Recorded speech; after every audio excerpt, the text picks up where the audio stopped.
Good afternoon, Dr. Anuradha Balaram. Welcome to the Spheres of Learning. It's a pleasure to invite you from Curiosity Gym and the MySphere team. And we have a lot of principals and educators and teachers and students in our audience today. I'd like to, for all of the audience, I'd like to initially introduce Dr. Anuradha.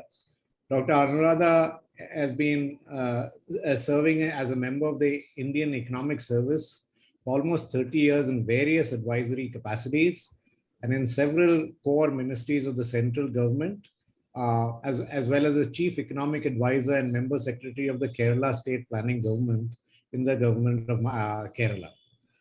She was also Economic Advisor in the Office of Comptroller and Audit General of India, and her specialization areas were fiscal prudence, good governance, project appraisal, and competitiveness. She's been an economist at the Asian Development Bank and has acquired competence in various things on policy and, assisting the government on pricing, agricultural pricing, and many other aspects over the past 30 years, too numerous to mention. Right. She's recently, in the past 5 years, she's taken voluntary retirement from the government to serve full-time in a voluntary capacity as the chief coordinator of the Awakened Citizen program of the Ramakrishna Mission, Delhi, which aims at addressing this gap in formal education. She's also a member of the Board of Governors of IIM Indore, and she's recently been joined the IIT Delhi National Resource Center for Value Education for Engineers, also known as NRCVEE, as an adjunct professor, and is actively working on building synergies between IIT Delhi and other institutions in introducing human values into formal and informal education. With that, very glorious career behind her, we thought that we should invite her to talk to our audience to kind of, inspire students, inspire girls on, how they can take up when they start thinking about potential careers, or even which stream to learn before they go into careers, how to develop interests, then develop their, which stream they want to take when they go into colleges, and then think about different career paths. We thought that we can showcase, a stalwart among us to address you all. So again, welcome, Anuradha. It's our pleasure to host you. Thank you so much, Girish. Before I say anything at all, I'd like to really commend this initiative of yours, because most children don't really know what they want to do. They just have a very half thought out idea about what lies ahead, and very often they just go into something without quite understanding whether it suits them, whether that's the only thing that is available, and things like that. Now, with this initiative, every month I think you're planning to ask someone to speak about their own experiences in an honest way, to give an idea about both the triumphs as well as the trials of that particular career. Is that, have I understood you right, Girish? That's absolutely right. So the goal of MySphere is to, be a platform for students to explore their own interests, right? And as part of that, we have this series that we call, our Spheres of Learning. And we are going to start with a monthly talk, and over time, if we can invite good speakers. We may even make it every 2 weeks, and in the ideal world, even every week, because there's so many careers out there. Yes. In our time when we were growing up, there were probably less than 10 careers, but now it's a plethora of careers out there, right? Even if we had 365 careers out there, and had a one a day, it would probably be this thing. But we didn't want to overload things, so we wanted to start with a once a month thing where students get exposed to people from different careers. So last month we had a person from NASA speak about why she took up science. This time we're calling you to talk about maybe economics and a little bit on public policy, and maybe now what you're doing in value education. So you have a very different things that you've done over your career. And when people when students get exposed to different things like that, and even the teachers and the educators who are, in the end, role models for the children in their classrooms, when they get exposed to different people from different walks of life, because otherwise the teacher gets exposed to mostly, the principal and the headmistress and the students and the parents and this thing. This, we wanted to give exposure to not only students but also teachers and educators, that this is where when they're trying to guide students on why what they're learning in school is important, it's not necessarily only the subjects that they're learning, right? How is it that they pick up skills? One of the skills may be values, the other may be curiosity, the other may be, persistence and resilience. And, there's so many, sometimes called 21st century skills, but really it is just about self-confidence and that ability to then ask the question and awaken yourself, if you will, right? And so we all, we're trying to expose that to students in a way. And not only students, while students are this thing, but it's also the whole education ecosystem. And yes. So here, Girish, I'd like to say that one important sector of people also will benefit from you, and that will be the parents. Yes. Very often parents are also a little confused on how to guide their wards on what to go ahead, and so this platform will help parents as well. So you talked about education as you talked about children. You're absolutely right. So parents, it's so one thing that we've sometimes had difficulty doing the outreach to parents. Many times we invite them to talks, but then they don't show up, right? So what we are also doing as part of these talks is doing a recording of the talk, and we are putting it on our website, so it's available then throughout, right? And then so irrespective of the stakeholder, you can, whether it's a student, whether it's a parent, whether it's an educator, they always have the reference. But you're right, a lot of times if the parent actually understands and then can guide their own children on what potential careers out there, they may not then say that you got to do this, even though the child's aptitude is maybe something else, right? And that's a very important stakeholder that you brought up. So I think probably let me just start by telling you a little bit about what I did for about 30 years. And yes. It would be nice if you just talk a little bit about your own career path, why you chose, maybe even in school and college, why you chose that stream. I guess you did economics, why you chose that, and how your path, progressed. Yes. So what I would like to tell everyone who's listening is that I studied in Chennai. It was then called Madras. And economics, for some reason, wasn't extremely popular or well known at that point of time. And most people who were bright and who were good at studies would actually think in terms of engineering or medicine. And for women, it was generally considered respectable to teach, to be a lecturer. I'm talking about some 40 years ago. My mother and my grandfather were both doctors, and it was automatically thought, or so I thought, that maybe medicine is an option for me, and I was sort of geared for that. One fine day, my mother sat with me and explained to me that probably medicine may not suit my nature to the extent that administrative services would. I felt that she had that kind of insight. She actually chose something which was not tried by our family and wanted me to do something else which she thought would suit me better. She felt that, medicine is an excellent career, but not everyone should go into medicine blindly. That was what she felt. So at that time, what happened was I had no idea about what the Indian Administrative Service or related services was all about. And luckily enough, I had an opportunity to meet and speak to one or two IAS officers. Now, one of the most important things that we need to do before we embark on any career is to try and meet people who are actually doing that. Otherwise what happens, our head is filled with all sorts of woolly ideas about what we are going into, and we could be very disappointed. So I had this opportunity to talk to them, and one of them was a lady officer. And they gave me an idea about how economics would be a very good option to take. This is before I joined for my bachelor's. Okay.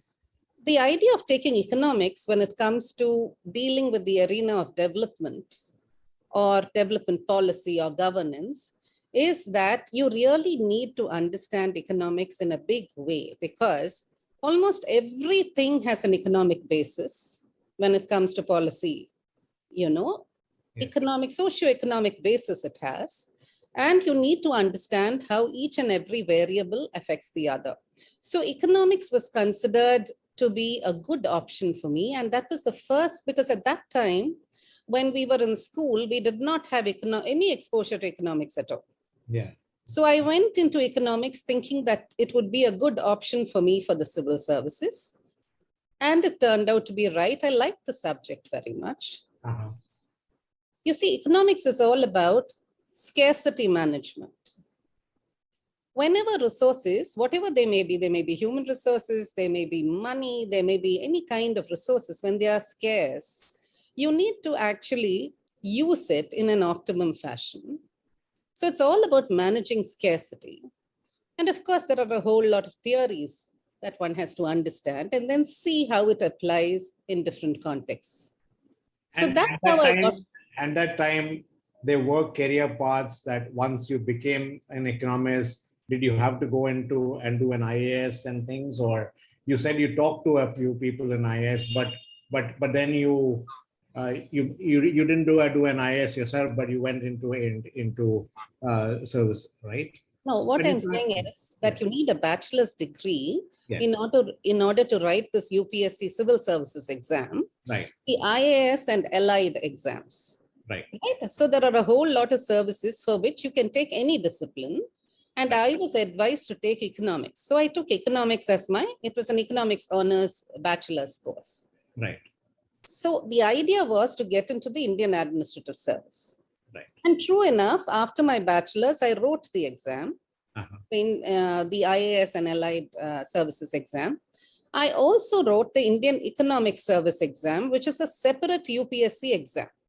Right. It is not the IAS and allied, for which you can write in any discipline you want. Okay.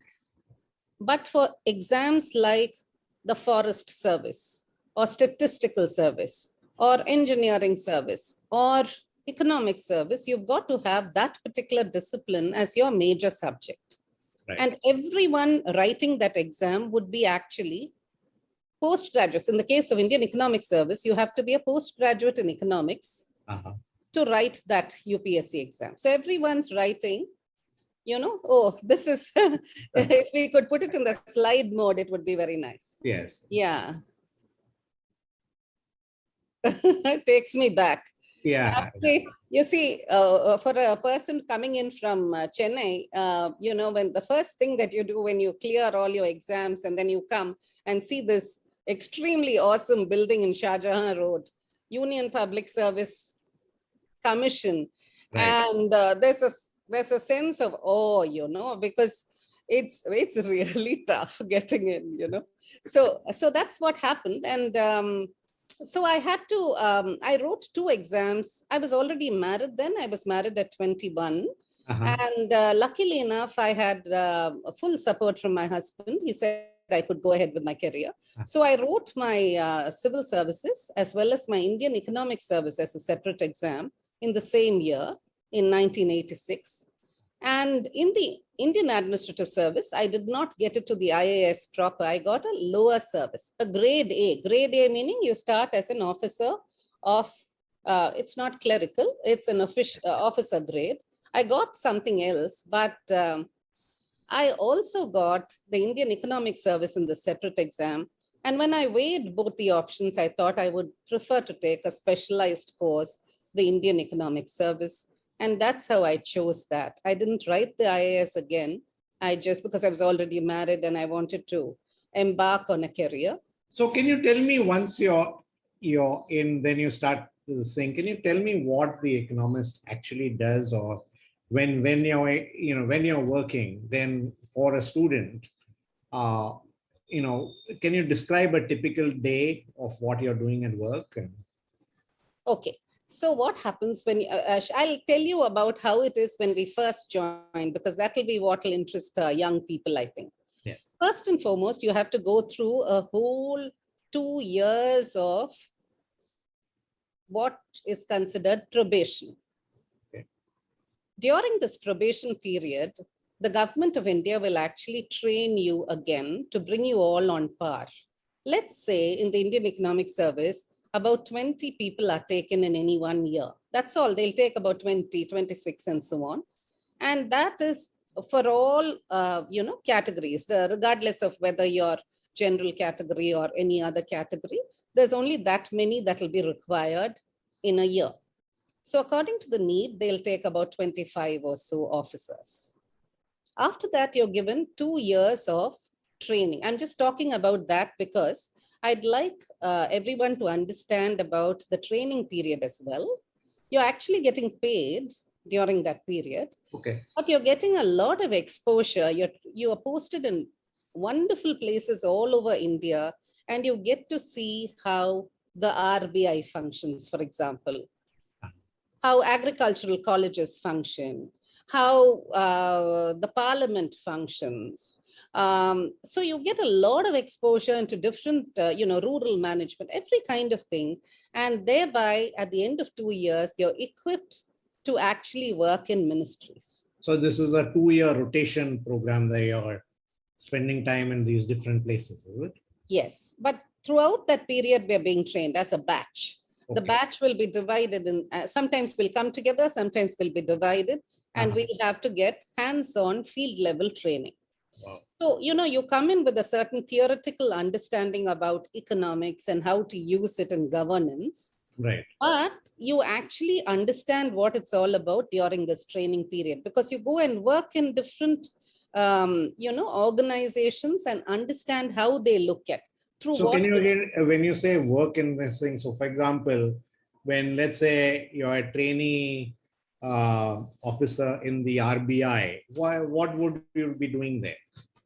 So we won't be a trainee officer in the RBI, but we'll spend a couple of weeks in the RBI being exposed to the various departments in RBI. Okay. For example, if they are auctioning, let's say a state government wants to borrow money from the RBI, we'll actually understand how that auction process happens. So what happens is you're actually working in, you're watching the RBI officers function. So all about monetary policy, all about how inflation is controlled. So the RBI's main role is managing inflation for one thing, managing our foreign exchange reserves. So we understand how they do it. And they spend time with you to bring you up to speed because they are doing their job. And yes, so it's a constant where people who on the job are actually training us. Right. So this is our probationary period, And yes. Similarly, we have state government postings. For example, I was posted in Rajasthan. One of the things that the government does is that they try to post you somewhere where your familiarity may not be very high already. Right. So then you go, if you're a southerner, sometimes you're posted somewhere else, and then you go and watch how they function. So you understand how a state government functions. They're very, very interesting. So now coming to your question about how an ordinary day looks like when you first join government, yes. You're posted in any department. Okay, see, all of us in the Indian Economic Service, our cadre is the finance ministry. We are under the finance ministry in North Block. I wonder if you have a picture of the North Block. Yes, yes. Okay, yes. Just let's go back, please. Let's go back. This is the Institute of Economic Growth where our probation was done. This is in North Campus, Delhi University, Institute of Economic Growth, a beautiful place because you get to really think through economic policy, economic thought, and things like that. This is the Institute of Economic Growth. Yes, please. Yeah, this is the Parliament. Wow. Yes, of course. We later on we go, when there are, I'll tell you about it a little. Now this you will see is the North Block, and you will see the Rashtrapati Bhavan, the North Block, the South Block. So the North Block is where the Finance Ministry is there, the Home Ministry is there. So the North Block is where my cadre is. That means that's where all of us throughout our 30 years are actually associated, although we'll be posted from there to different ministries. For example, I might have spent some years within the North Block itself in the Finance Ministry, but several years in industry, in transport, in food, different ministries we are posted every 3 years. Right. So the North Block is kind of a division within the administrative service where all people of that cadre are kind of, it's their head office in a way. No, let me explain. In any ministry, what happens is a ministry has a particular, portfolio that they have to handle. They are responsible for a certain subjects which they have to actually deal with to help the government of the day. Right. Now, in each and every ministry, whether it is the Ministry of Industries and Commerce, whether it is, Ministry of Shipping, wherever, you need economic advisors. Why do you need economic advisors? Because each ministry has to approach the cabinet and the parliament to decide on any policy, any developmental policy, any economic policy, or any development policy has to go through parliament. Right. For that, cabinet notes will have to be prepared by each ministry. When you're preparing a cabinet note, one very critical aspect of a cabinet note is the economic viability of any proposal. Right. What are the alternative ways in which you can suggest the same outcome to be achieved? What is the unproductive expenditure that you can minimize? What are the sources of revenue that you can probably bring in? Various things like this. So for that, what happens is that they need economists like us, government economists who understand the system, to be able to help the team to write a cabinet note which can be discussed, Right. Debated, and then accepted. And so when governments change, whether at the center or the state, does the role of the administration, let's say the economic wing, does that change in any way, or how does that change? It does change because they may have a different priority. Right. And we are expected to be actually neutral. Right. Once you are serving a particular government, your loyalty is with that government. You understand what they're trying to do.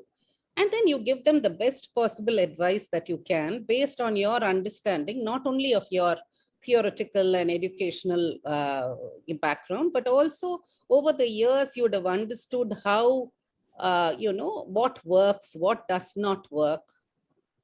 So you're in a position, because you've been there longer than probably, sometimes you'll find that you've been there long enough to be able to give quite sound advice on what works. And yes, I'm sure many times the ministers themselves are new to the whole system. Yes, right? they may have brilliant ideas and they may be very, interested in taking it forward, but they do rely on their top experts, management team, of which we can also, economists are also part of it. Economic advisors are part of it. So when you first join the service, you learn the ropes.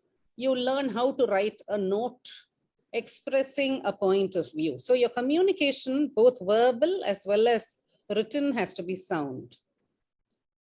Because you've got to get, you see, ministers and even secretaries of ministries may not have the time for you to go on and on express. You will have to very critically and clearly and analytically, with lots of data to back your argument, put across what you think is a preferred view. and leave it then to them. It's advisory. Our role is advisory. We And don't is it mostly written notes, or do you also have to verbally present usually? see, in the government, finally, everything has to be recorded and written. Okay. So we may have a lot of meetings where we brainstorm and but we finally have to write it down, and there's a certain kind of accountability, and it has to go in a particular way. And so decisions are taken after a fair amount of thought and documentation. It's not just an ad hoc. So what are the skills that, if I was a student in, I don't know, 8th grade, a boy or a girl, and I wanted to know, I mean, whatever you're saying sounds very interesting, but how would I know that this is something for me? What are the skills that either I intuitively know that I have, like your mother was able to say that maybe Anuradha, you're good for administrative service.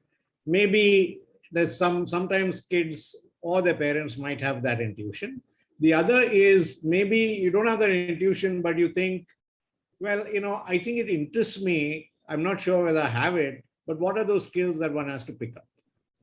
So if you want to be effective in government, at a senior level, then one of the things that you might want to know is whether you're really interested in what's going on in the world, what's going on in your country, the whole macro picture. Does that interest you? Does the newspaper, or nowadays nobody perhaps doesn't they don't read, but at least one particular channel or one particular media site, does it interest them to read? Not just it's about opinions about why this is happening. How does that impact India? If Sri Lanka is having a problem now, how does that impact India? I mean, those kind of things, does it interest them? Right. So it's a broader picture you've got to have, a lot of general knowledge you've got to have.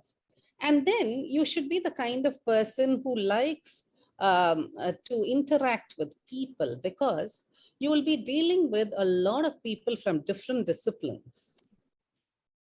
And you'll also be, posted here, and every second year or third year, you're going to be transferred. So what happens is that if you're the kind who wants just the same setup, it may not work quite so well. So it's a lot of fun when when either you are moving, and therefore throughout this period of 30 years, I've met so many interesting, extremely well-versed people. So it's not like, you feel stagnant at all. Either you're moving or someone else is moving, and the location you're moving, so you're not going to the same office all the time. Yeah. The portfolio you're dealing with is different. So that's very, very brave of you. When did you figure out that, you'd like to move to different places and different jobs and, maybe move family, all of that? How did you get an intuitive sense that this is something that will work for you? I think the interest came to me when I was part of the NCC, See what happens when you join the NCC and things like that, and you go for camps and you meet people from different parts of the country. Suddenly, you're transported from the little place it was not a little place, it was a nice big city, but at the same time, the exposure I got from such things like NCC camps, Independence Day parades and things like that gives you a certain sense of nationalism. And strangely you get a little bit, it slowly develops, and you want to be part of something large, and you want the things that you do to make an impact on a greater scale. I mean, those are all very ill-formed, but at that time you start thinking that I'd like to do something like that. So I think those are the things that, and of course, the sense of power was very important at that time for me. I thought, if I were to join one of these services, maybe I would do something which would impact a lot of people. And I had all these notions of, picking, and I also thought it was highly respectable. these were some of the initial ideas. Over time, there was reason for me to actually validate some of these ideas that I initially had, and some of which were still valid, some of them were not. So that's what happens. Yes. And you also worked at the Asian Development Bank, and I was able to find a picture of the Asian Development Bank. I guess the headquarters is in Philippines, but so what did you do for them? You see, what happens is the Asian Development Bank, the World Bank, many of these UN organizations, they look for people from different parts of the world to be part of their organization. Okay. So you will find India will be represented, people will be there from, Indian civil servants will be there. So what happens is every now and then there are, they look out for people, and then you go through this grueling interview process and, an exam and interview and all that, and then you get it. The advantage of getting into organizations like that is that you get international exposure, and you get to meet people from all over the world, all looking at, development in a global sense. So that also gives you an added understanding of how you've been looking at work so long and so on. So I spent 2 years on deputation. I got in through, they selected me, and I spent 2 years on deputation with the Asian Development Bank. I was based in the India office. I would keep going to Manila every now and then whenever there was a need, but I was based in the India office. Okay. And I was looking at transport policy, and certain, there were several other projects that we were looking at, such as the legal system. And in all that, people like me are involved in being part of a multidisciplinary team to come up with a project which the government, the host government, in our case, Indian government, might want to take up.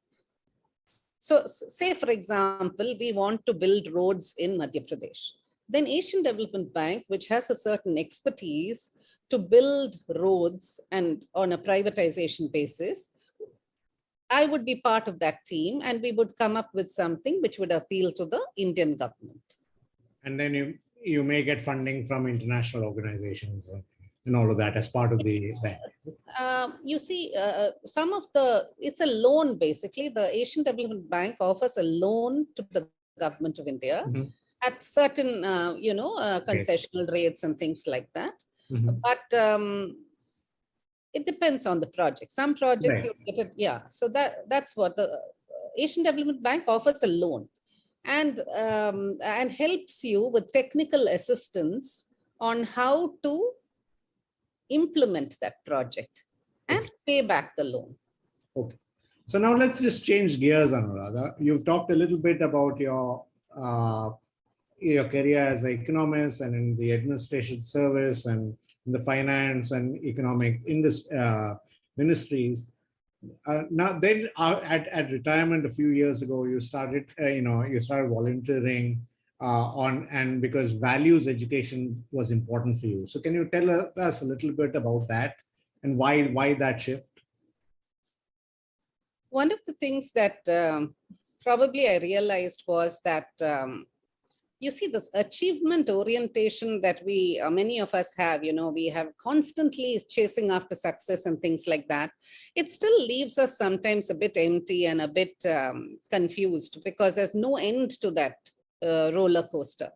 Now, I feel a little bit in education has to be focused on what is the purpose of a job? What are we working for? What is it that you're really looking for? What are your skill sets? What really makes you happy? Do animals make you happy? Does research make you happy? Does working in isolation make you happy? Does working with a lot of people make you happy? Looking at things like that, understanding the kind of, rather than saying, I'm going to do medicine, I'm going to do engineering, it's better to understand how do we want to spend several hours of our lives, several years of our lives are going to be spent working. And even if you get the job that you think is your dream job, there's going to be a lot of hours in it which are a little not so engaging. And it's up to you to engage with the job. It's up to you to understand what the purpose of this whole thing is about. So what happens is that I felt that in India today, we have a lot of young people who are passing out every year. But I'm not sure whether we are giving them the best in terms of direction, in terms of, because when we look at our mental health, reports, even before the COVID, you will find that a lot of our youngsters are actually facing acute depression and ranging from, the whole spectrum of problems. So what happens is even the very bright ones are also affected. Those who are left behind from the process because they're not able to get in, they are also affected. So there's something that needs to be done in our education system. The Ramakrishna Mission Delhi actually has been thinking about it for a long time, ever since Swami Vivekananda, who insisted that education is not about book learning. Yes.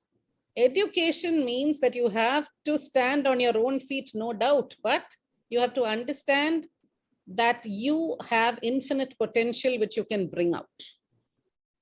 So now what happens was that in the Ramakrishna Mission Delhi, they decided to come up with something which they can offer free to schools all over the country, not just Ramakrishna Mission schools, where children can actually spend some time asking these fundamental questions. Nothing religious about it. It's about themselves as human beings, understanding themselves as human beings. Who are you? What do you really want to do? Why do you want to do it? And things like that.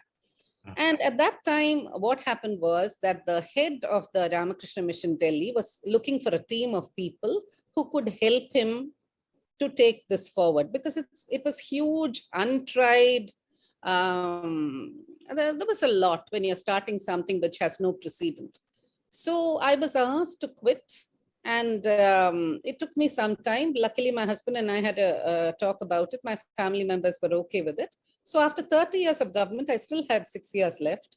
I chose to take a VRS, and I've been serving since then in a voluntary capacity in this huge education project. So this is actually in schools. We are doing it for primary schools as well as middle school children. 5,700 odd schools are running this program. And we are happy to tell you that several children have benefited by actually clearly understanding that self-esteem, working on themselves, believing in themselves is far more important than getting a mark or two. Unless you actually, because what happens, you might get into the job you want and then find you cannot retain it. It happens all the time. Yeah, there's in fact a question from the audience where it says many people working in the IT field, I mean, a little this thing from what we were talking about, but they complete their degree, sometimes pursue higher studies, then they're really not very sure whether that's what they really like anymore. Is that a healthy trend? And what is your advice from a, maybe from a values and awakening oneself perspective of how students can, and even sometimes college students in the middle of their college stream and having chosen something, how should they start thinking about what they want to do next? I think I genuinely believe that sometimes we are too much in a hurry, and we think that, straight after school, we should go into college. Straight after college, we should get a job. And it's like as though it has to be done just then. That's because in our country, with so much of population and things like that, we've become, we think that, we have that fear of missing. Yeah.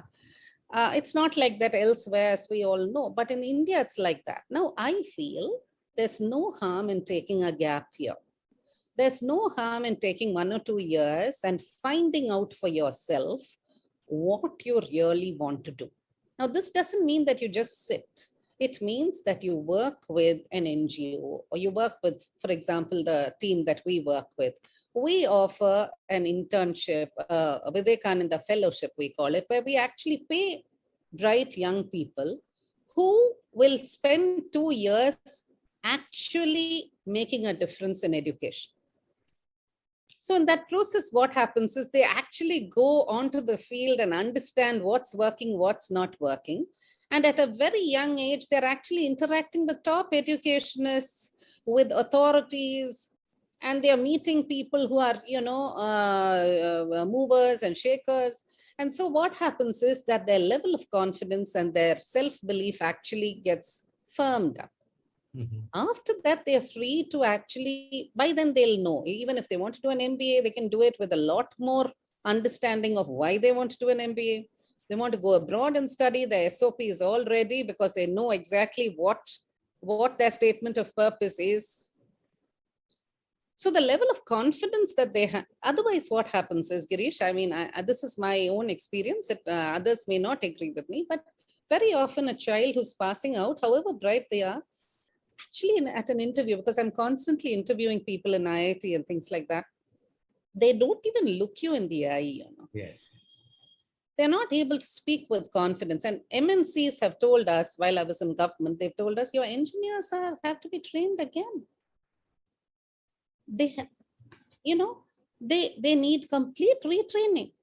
So sometimes you feel sad when you hear things like that. It's probably not always true, but I'm just trying to tell you that the confidence level in answering a query, in attending an interview, all that is a little hazy, So if they take a gap year, if they volunteer or get a small, live on a certain, a small income, they'll understand things.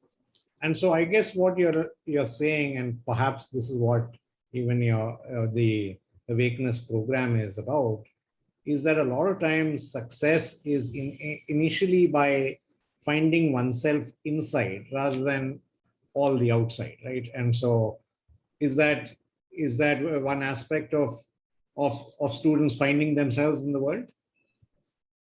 What I'd like to say is that if you want to sustain your success, right, your character and the way you feel about yourself has to be extremely well-founded, okay? Right. Because things outside are bound to keep on changing. And if we latch ourselves onto something, it's like, you'll be floating on one, on something, and you have to be like a lighthouse, firm. Right. So that whatever wave comes, you are able to handle it. So what I'm trying to tell you is that we need to work on ourselves and understand that circumstances outside may only occasionally be favorable. They may be occasionally be unfavorable, but you've got to stand there firm and carry on. For that, a certain understanding of yourself is absolutely essential. And programs like the ones we do with the Ramakrishna Mission, and I'm sure there are certain other programs as well, Right. They all give young people a certain firm understanding of themselves and how to cope with the challenges that come their way. In fact, it's interesting you say that what we are trying to do with MySphere is, in fact, create a platform. It's a free platform for students to actually try and, discover themselves in a way. They can reflect, they can put up their own projects. All of it is private to them, right? If they feel that they should share it with others, they're welcome to share it with others. It's digitally secure. They can choose who they want to share it with. When they're applying to colleges, you talked about internships, they can, choose to share certain pieces of what they've, it's like a digital diary in a way, right? So you want to, a lot of times our own reflections, some we want it only for ourselves, some we want to share with others.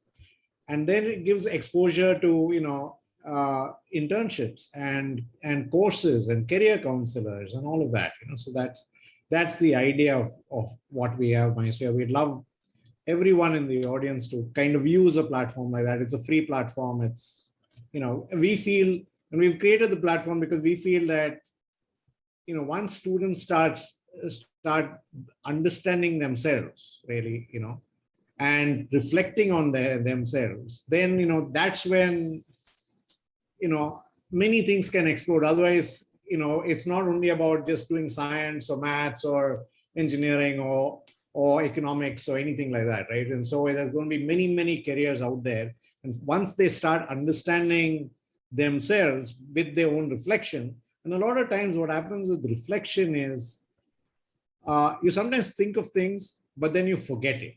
But when you write it down, and sometimes you go back to what you reflected on, sometimes, 3 days later, sometimes even 2 years later, it sometimes adds value to your own thought, and you know how you progressed. You may have progressed and you have a radically different idea of this thing, but then you can reflect on how your own skill has progressed, or how your own reflection has progressed. So what you are doing is complementing what we are doing. Basically, we are also creating a non-judgmental space, yes, where a child can actually explore themselves and reflect. Right. Okay. And what you're saying is, by writing down, they commit to certain things, and then it becomes a little real rather than just something on their mind which would go away. Because ideas are ephemeral, you think and then you forget. But So, once you kind of write capture it down. We also go one step further, where we try to make them practice it. So what happens is that once they have thought through something, reflected on it, and decided on a course of action, we encourage them to take it up and move on that particular path. Whatever they're doing, engage with it, because unless you engage with it for a certain amount of time, right, you won't know the pitfalls of it. And if you give up too early also, you haven't really engaged with it enough to know yes, what it's all about. So that's what I'd like to do is take a few questions from the audience. So Bhagyashree, if there's people who've written in anything from the audience, you can read them out maybe, and otherwise you can raise your hand, any of the audience, and then Bhagyashree my co-host MySphere will unmute you and you can. Yes. So audience, if you have any questions to ask and talk to ma'am, please raise your virtual hand and I will unmute you then. Also, one question we have in the chat, that at what age this Vivekanand scholarship is granted to students and how they can apply for it? I'll answer that, Bhagyashree. This is only for graduates, very, very graduates who have a certain inclination to serve, people who want to actually explore themselves, but also actually do something significant for the next couple of years. If anybody would like to know more about the Vivekananda program, that means you've got to be a graduate. That's a minimum qualification. There are certain other conditionalities as well. All you have to do is to look at, Bhagyashree, maybe you can write it because I don't think I'll be able to use the chat box, right? Sure. So, or maybe I can here. I'm writing the website, which I would like anyone who's interested to look at, because there they'll find something under Vivekananda Fellow. Okay, I'll share this with you. I've tried to write it there. I don't know if it's clear to everyone. So that's actually where they'll be paid. It's a paid for 2 years, and they'll be given certain tasks, and during that process, they'll find that they really grow. This is our offering. There was another funny question from the audience. How many hours did you have to study to crack the main exam? I guess they're talking about. Almost the whole day for months together. It's a tough exam, as you know, and there are still no guarantees, because see, one thing I want to tell everyone here: sometimes you think that you want something, and despite your best efforts, you may not get that. You might get something else, and after a little while, it will become clear to you that what you got is probably more suited to your nature and your abilities than what you hankered after. Yes. That it's was so true. case. It's so true. I keep So, telling my own by kids. the time, by the time we are 45, 50, then we realize it. But youngsters get very dejected, you see. They think, oh, I didn't get this. They get very worked up. But actually, the truth is that very often we don't know what's good for us. And we might have to allow for some room for experimentation, engagement. And in my case, it's definitely true that I'm more suited for the Indian Economic Service than for the Indian Administrative Service. It took me a while to accept that, but I know for a fact now that given my way of looking at things, I'm much better off having served in the Indian Economic Service, for me. So there are some girls in the audience and young women in the audience.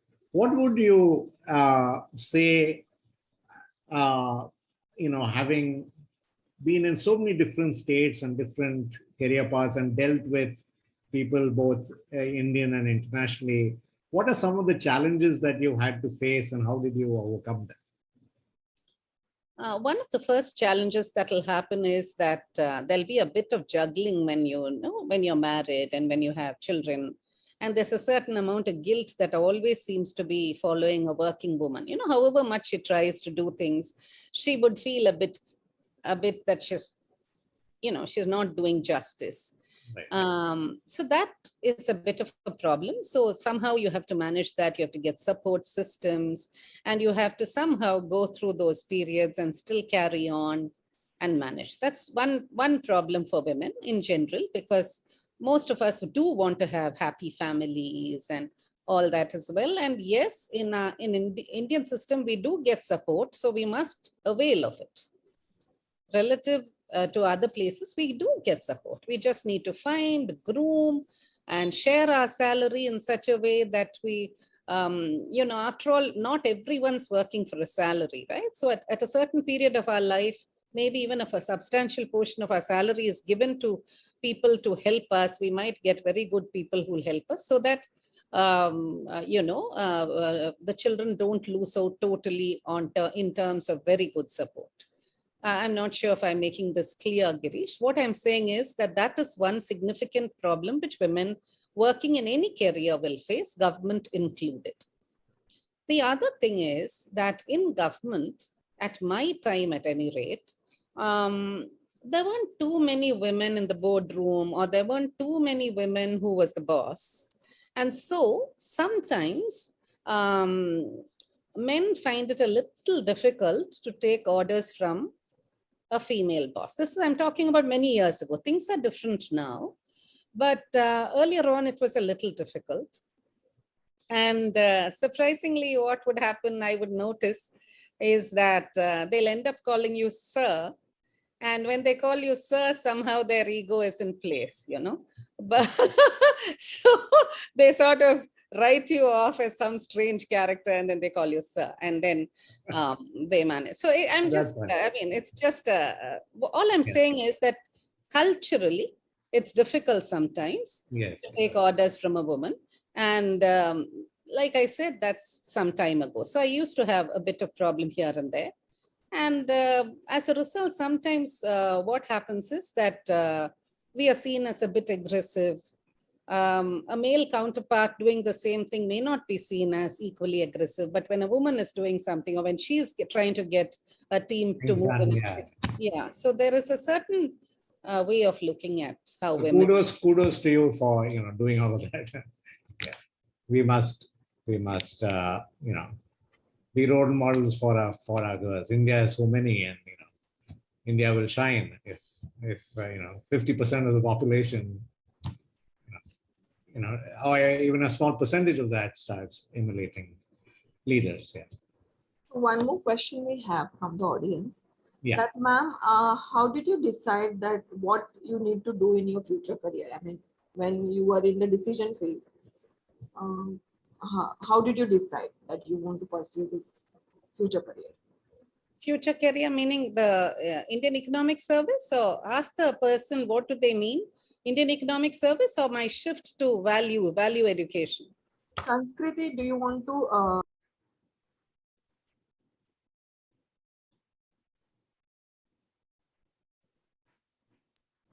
Sanskriti, I'll just unmute you. You can talk to me. Hello. There was another question which may be also related to values. And I'm going to paraphrase the person, but sometimes in roles in the government and others, you may have, controversial policies or something that you feel is not right happening. So how is it that when you're, in a role that is reasonably high up, how is it that you deal with it both personally and professionally?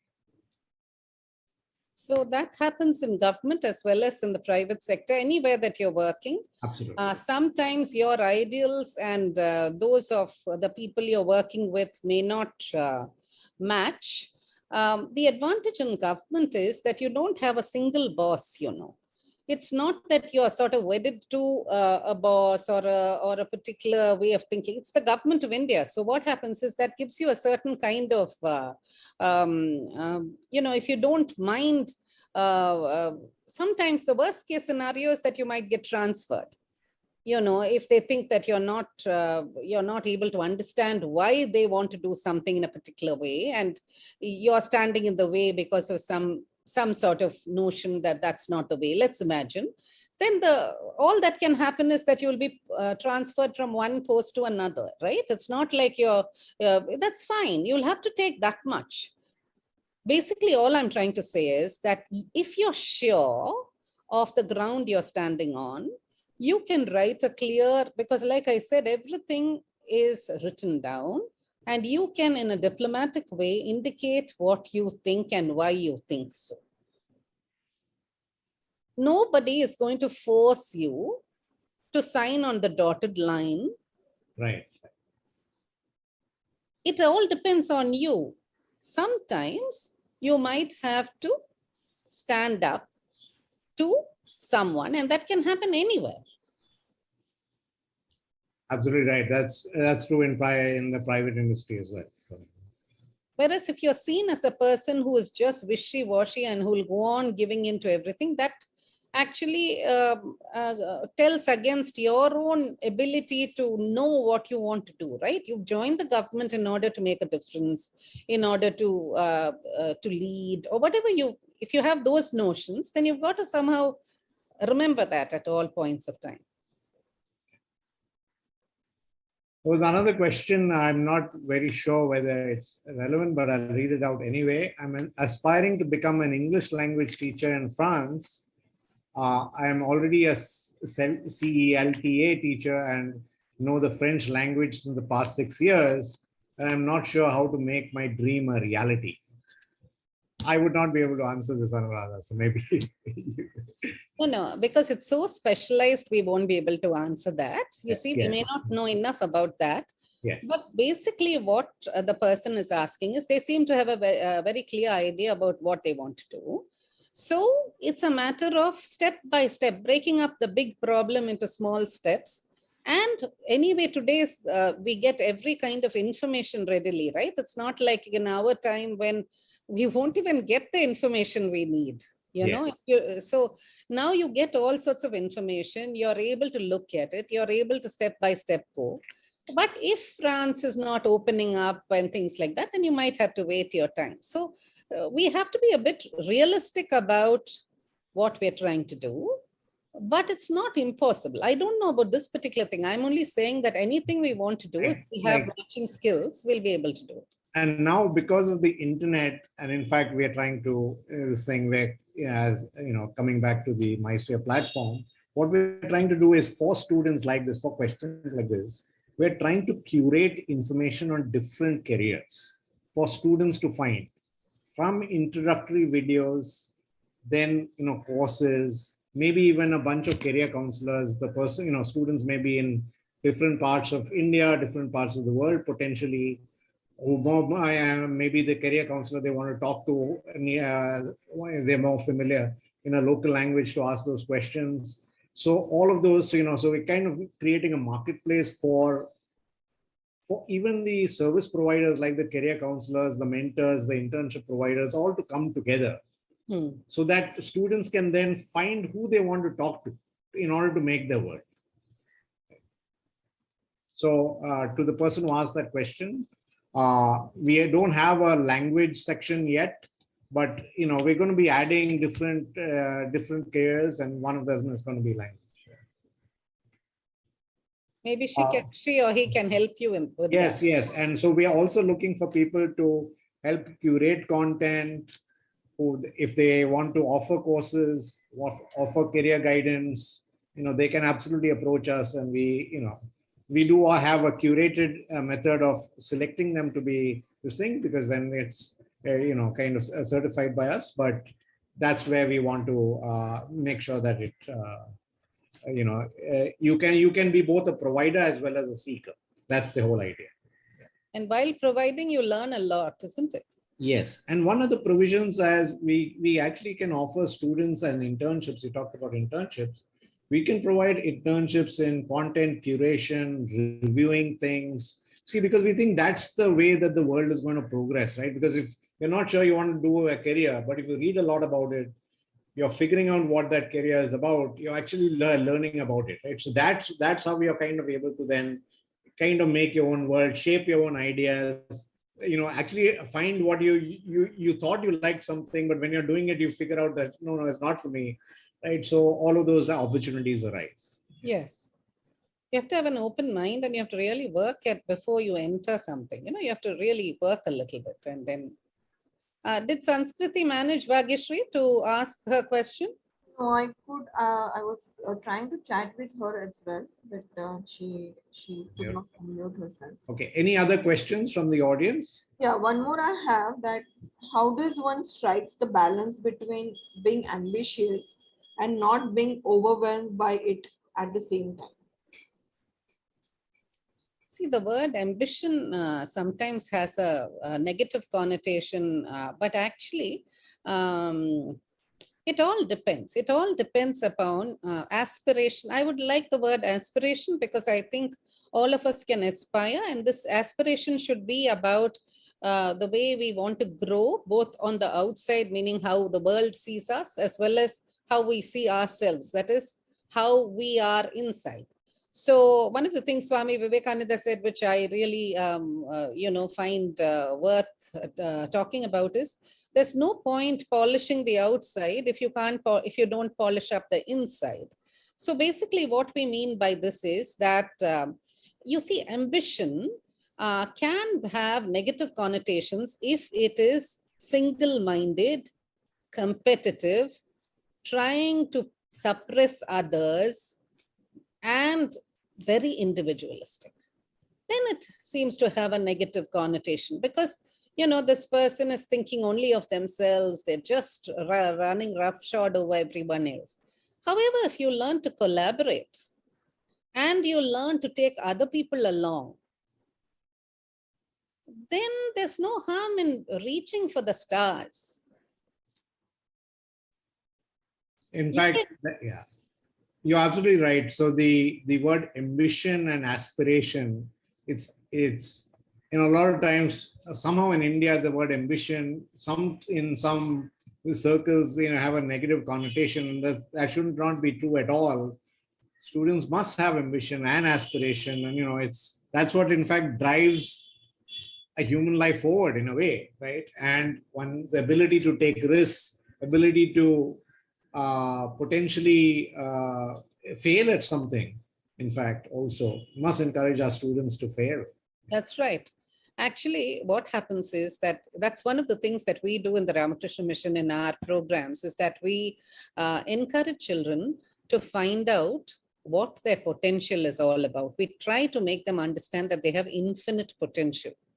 Right. Now, how do you find this out? You have to be prepared to fail. You have to try, fail, then get up, try again. Yes. And as for ambition, aspiration, and things like that, there's no harm in all of us trying to bring out our infinite potential in every possible way. Yes. But while we are doing it, let's collaborate. Let's take others along. That way, what will happen is that nobody is going to have any problems with our growth, because they know that we want to help everyone along as well. And we don't have to compete, there's enough to go around. Yes. There's enough. And we can be humble and take everyone along and still be ambitious and very aspirational and reach for the stars in every field of endeavor, actually. And encourage others to be ambitious as well. No harm in it. So with that, I think that we close to our, our talk. Welcome to have other questions from the audience that are pertinent to the theme today.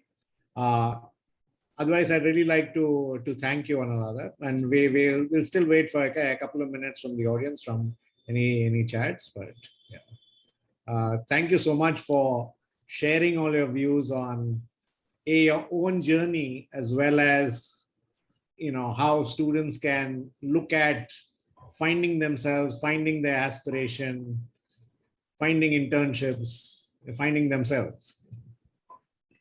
Thank you very much. Girish, this is wonderful. It's a good opportunity for us to all talk in this public domain. Yeah. And maybe some of them might have questions. They can always ask you later, I'm sure. Yes. And so thank you so much. There's so much more one could have said, but then like these things require a certain time and a certain space. Yes. But, all I can say is that I just want to say a couple of things before we part. One is that all of us must try to be financially independent. It helps whether you're a woman or a man. It's important to be financially independent because that gives you a certain kind of freedom. It gives you a certain kind of freedom to explore. You don't need too much, but you need a certain amount of financial independence. Secondly, you need to be able to understand that no job is going to be 100% to your satisfaction. And that, that the minute something is not working out, it's not a good idea to chuck it. Rather, it's better to have a slight amount of gratitude that you've got what you've got, because there are so many struggling to get what you have. So in a way, a sense of gratitude helps us to have our feet firmly on the ground. And then be ambitious. No harm in it. Very well said. Very well said. I'd like to also ask the participants to fill a feedback form, not only on today's talk, but also on, any other talks they'd like to see in the future, on what they'd like to, what are the kinds of careers or what are the kind of people they'd like invited on this series of talks. And and Anuradha, we'd love to also potentially invite you sometime in the future on maybe another topic, because you have so much experience to share. Sometime in the future, maybe next year. Thank you. Thank you very much. Yeah, because I think that there's, because the students are going to be different, right? And so the conversations are going to be different. I'm going to be different next year. I hope, So, I think that there's so much learning that is there that is, that can be shared by just conversations. And so the intent of these talks are to open up conversations and expose students, and in fact, even, educators, parents, the whole community, on that there's a plethora of careers out there, right? So let me also thank you, Girish, and thank everyone for listening to me. It makes me feel good that, I could share a little bit about my journey. I've been very lucky, fortunate. Things have worked out for me. And so it's wonderful that I got this opportunity to share it with all of you. Thank you so much. Thank you. Thank you.